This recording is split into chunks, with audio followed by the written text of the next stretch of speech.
In this video, we're going to test a Google form for its accessibility.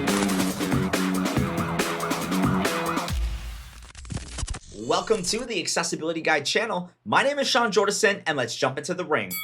Google Forms are one of my favorite ways to collect data. However, there are some important things to consider with the accessibility of Google Forms. Now, while most of what we can produce can actually be done accessibly from within the platform, there are some platform limitations to be aware of. Number one, there is no way to add alternate text to images. So if you have images in your form, make sure that you are adding the alternate text in the description of the question. Number two, your labels and instructions must be totally clear and explicit. Do not rely on placeholder text or visual layout. Make sure if you want the user to know something that you put it in the question or in the description. There are some areas that still fail color contrast for things like checkboxes and other focus indicators. And if you're using any section logic within your form, make sure to test it because it can break accessibility in some instances.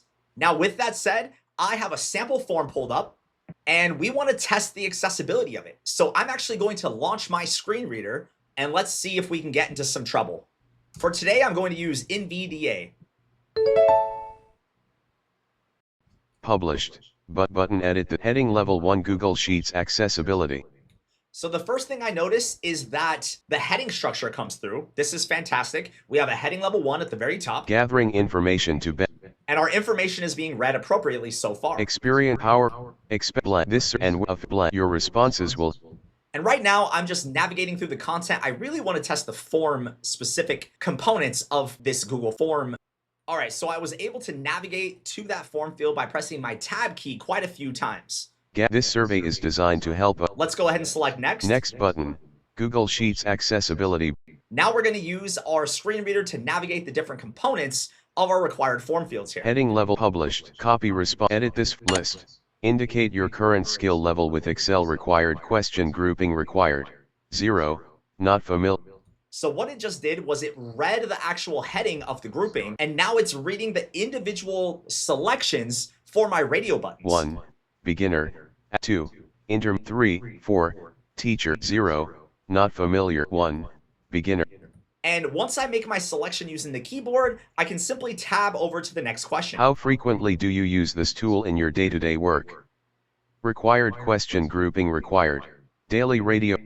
And it is telling me that my form field is required. So this is a great first step here. So the radio buttons seem to work perfectly. Let's go down to the next question where we have a typeable response. What types of documents do you typically produce using this tool? So I hit my control key to shut it up, but it actually is reading the full description of the question. Blank, A-L-S-D. I desire to develop or improve skill with this tool. No radio, yes radio, but do you desire? So this form is actually really accessible with my NVDA screen reader. There are some other limitations. I have read that it can be challenging in some cases to zoom up to 200% without quality loss. But as long as you're using like a simple form like I am here in this Google form, you should be fine in terms of the accessibility of Google Forms. Let me go ahead and close NVDA now. I'm going to go back to preview mode. And this is where we can actually make edits to our questions.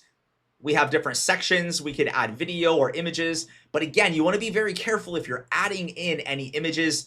Make sure that you are fully describing them in either the question itself or in the description. Now, what's nice about this is you can actually add in the title and description pretty much wherever you want. So this would be useful if you were adding in an image or like a video or something. But I would say you want to try to keep your form as simple as possible to ensure the proper accessibility. That concludes today's video on testing a Google form with NVDA. And if you want to find out how I can help you get accessible, you can book a meeting with me right now. There is a link in the description of this video where I'm offering a free 15-minute call with anyone. And as always, I can be your champion for inclusion. Thank you so much for joining me today, and I'll see you over in the next video.